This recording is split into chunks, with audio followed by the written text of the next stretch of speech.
Hey friends, it's Russ here again, having more Daisy Lever gun fun.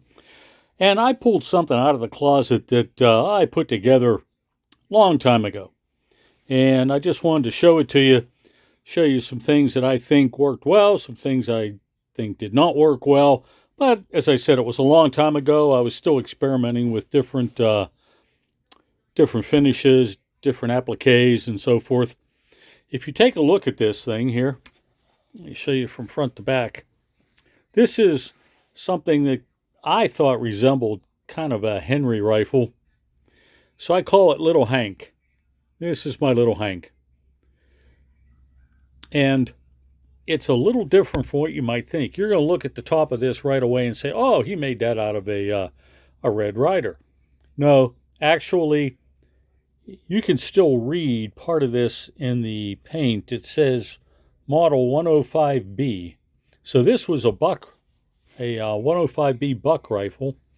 I added a more forward rear sight with the adjustable riser on it here. And you know that on the 105Bs, this is kind of a short distance from the end of the receiver up to where the barrel would end in here.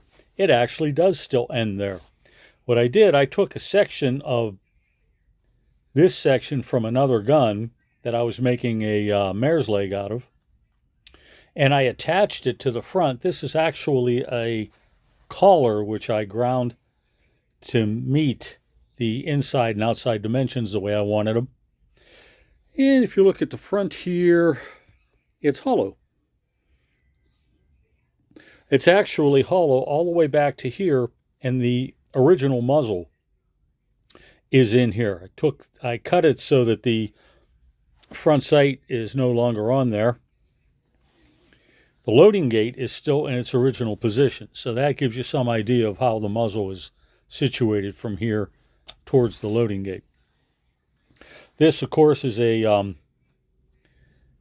false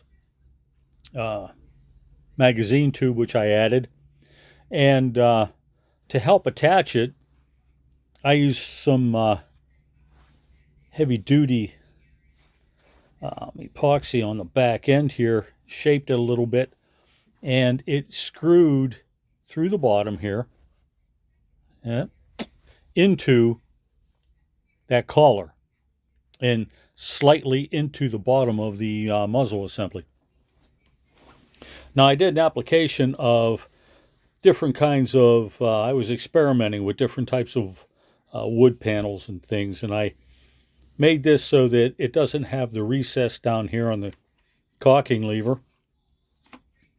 And for the bolts that run through, well, I was able to use post bolts in those.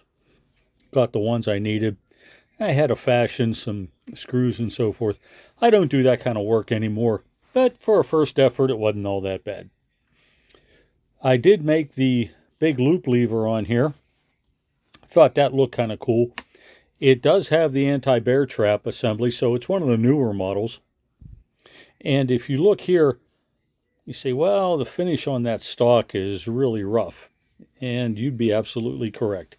Not my finest hour here, but the temptation to tear this apart and build another stock for it and build some new panels for the side, refurbish the contours on it. The temptation is strong, but what's keeping me from doing it is the fact that I like the length of pull. Whenever I built that back stock, it changed the length of pull from trigger, of course, to buttstock to about 15 3/8 inches.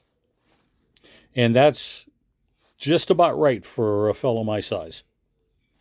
So there it is. It's a 105 Little Hank. That's what I call them.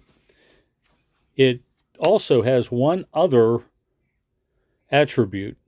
Even with mounting a sight forward from the rear here and creating, it's kind of worn here. You can see the finish coming off of it. But creating the front sight out of a piece of, I think that's a piece of pine. I actually cut it and attached it to the front. This is more accurate than any of the other long guns that I happen to have. I'm surprised. Even though the barrel stops here, does not go all the way to the end. This is pretty much just a open chamber from here to the end of the gun. This little bugger is one of the most accurate ones I have, and I'm a little hesitant to start messing with it. Just for that reason. I really do like it. And it has that 105 spring in it that I believe is a little bit heavier than what you get in the modern day Red Ryders or even some of the 105s nowadays. So folks, there you have it.